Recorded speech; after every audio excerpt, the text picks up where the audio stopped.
Chapter 4 Trends that will impact health services and health careers. So let's start off by talking about the Human Genome Project. This was a project that helped identify gene mutations that increased risk for disease and modify response to drugs used to treat disease. The increasing trend for autism has been rising in the U.S., where 1 in 59 children in the USA are diagnosed with autism spectrum disorder, or ASD.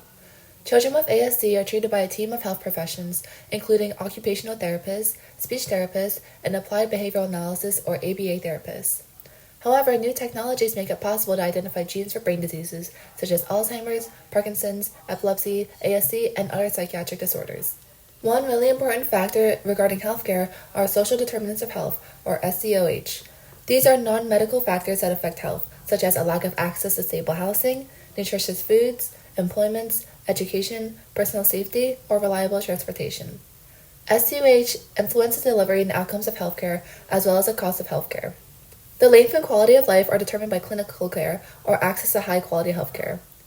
Health behaviors account for 30% of health outcomes, such as individual behaviors that contribute to risk for disease, like diet and exercise, alcohol use, tobacco use, and sexual activity.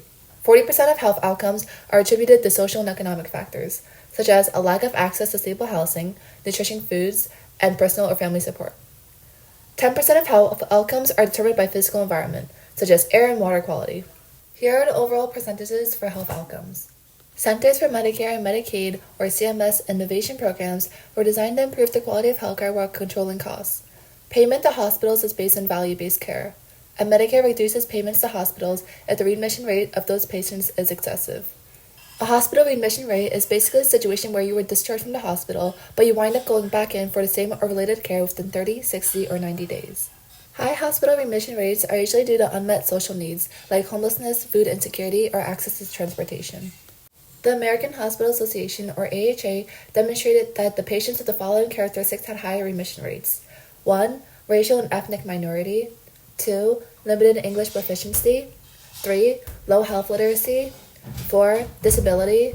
Or 5. A lack of a primary care provider. Now, how do we reduce these hospital readmission rates? 1. By identifying barriers that prevent patients from making appointments. 2. By providing financial incentives for the hospital staff to schedule follow-up clinic visits. And 3. Through the Better Health Through Housing program, they can provide supportive housing for homeless patients that frequented the emergency department. In addition, the American Academy of Family Physicians and American Hospital Association developed screening programs to assess patients for unmet social needs. They also documented social needs in the patient's medical records, and they referred patients to community resources. However, unmet social needs result in health disparities. Addressing inequities in healthcare requires that each community examines underlying causes and barriers to equal opportunity for all citizens. This includes poverty, high unemployment rates, low educational achievement, high crime rates, and availability of affordable healthcare.